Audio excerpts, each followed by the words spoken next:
To you by NBC bearing, भारताची पहिली bearing उत्पादक. या पार्श्वभूमीवर आपण बंदोबस्ताची कायदा सुव्यवस्था कोणी हातात घेऊन येण्याची काय प्रक्रिया राबवता? किती जिल्ह्यात गणपती गाव गणपती बसले सार्वजनिक गणेश मंडळाचे संघ कशी आणि बंदोबस्त कसा? ओव्हरऑल जळगाव जिल्ह्यामध्ये 2089 सार्वजनिक गणपती आहे आणि 160 एक गणपती आहे आणि खाजगीचं देखील म्हणजे जवळपास 700, असं सर्व मिळून जवळपास 3000 सार्वजनिक गणेशोत्सव साजरा होत आहेत. याच्या निमित्ताने आम्ही सर्व पोलीस हद्दीमध्ये शांतता कमिटी मीटिंग घेतलेलं आहे, गणेश मंडळाचं मीटिंग घेतलेलं आहे.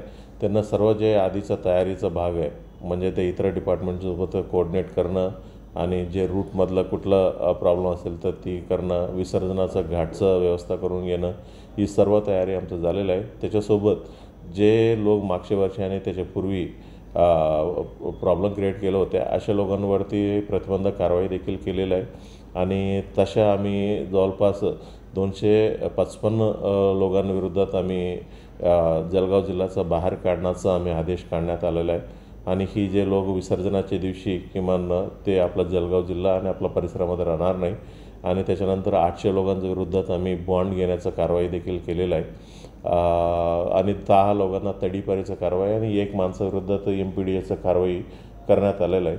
प्रत्येक मंडळासोबत आमचं एक कॉन्स्टेबल किंवा एक होमगार्ड तिथं नेमणूक करणार आहे आणि ते पहिल्या दिवसापासून विसर्जन झाल्यापर्यंत ते मंडळासोबतच राहतील. अशा पद्धतीने आमचं सर्व तयारी आहे आणि बंदोबस्त बाहेरून देखील आम्हाला भेटलेला आहे. होमगार्डचं 1600 पुरुष आणि 200 महिला होमगार्ड आम्हाला भेटलेले आहेत. त्याच्यासोबत एक SRPFचं देखील एक कंपनी मिळालेलं आहे, तेही आवश्यकतेप्रमाणे जिल्हाभरात आम्ही वाटप करण्यात आलेलं आहे.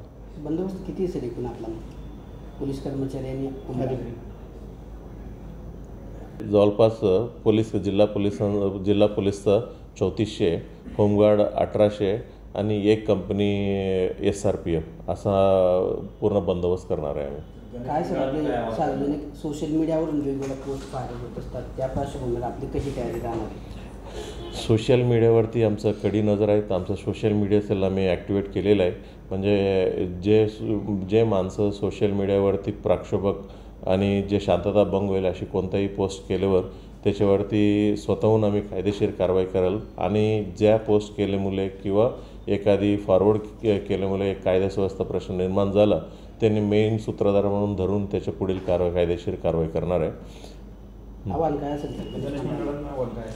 गणेश मंडळांना आव्हान हीच करतो की म्हणजे सुरुवातीपासून म्हणजे दुसऱ्या लोकांना कोणाला त्रास होणार नाही, जसं की म्हणजे कोणताही ट्रॅफिक जाम होणार नाही आणि येणाऱ्या भक्तांसाठी चांगलं क्यूची व्यवस्था आणि व्हॉलंटियर्स आपला स्वतःचं नेमावी आणि जेव्हा विसर्जनाच्या दिवशी तुम्ही जे काही साऊंड सिस्टम लावणार आहे म्हणजे आम्ही आवाहन करू इच्छितो की म्हणजे पारंपरिक वाद्य लावावी असं आम्ही आवाहन करू इच्छितो आणि साऊंड पोल्युशनचं जे काही डेसिबलचं लिमिट आहे 75चं ते डेसिबलचं तुम्ही पाळावी.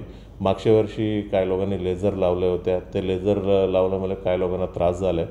अशा लेझर कोणी वापरू नये आणि गुलालमुळे देखील म्हणजे गुलालचं काही केमिकलचं मिक्स असल्याने काही लोकांना त्याचेही काही प्रॉब्लेम झाले होते.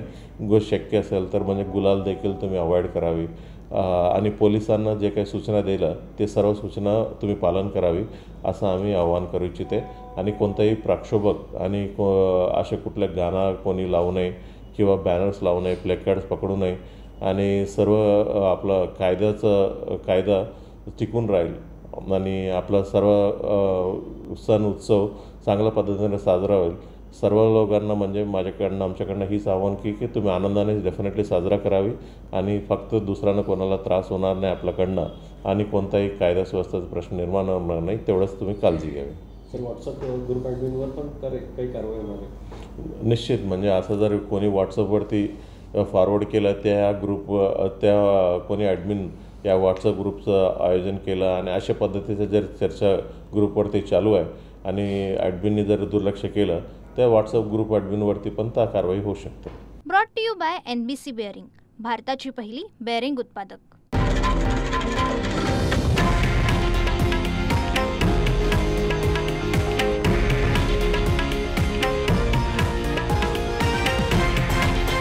हे आहे देशातील नंबर 1 न्यूज नेटवर्क आणि आपण पाहत आहात TV9 मराठी, एकमेव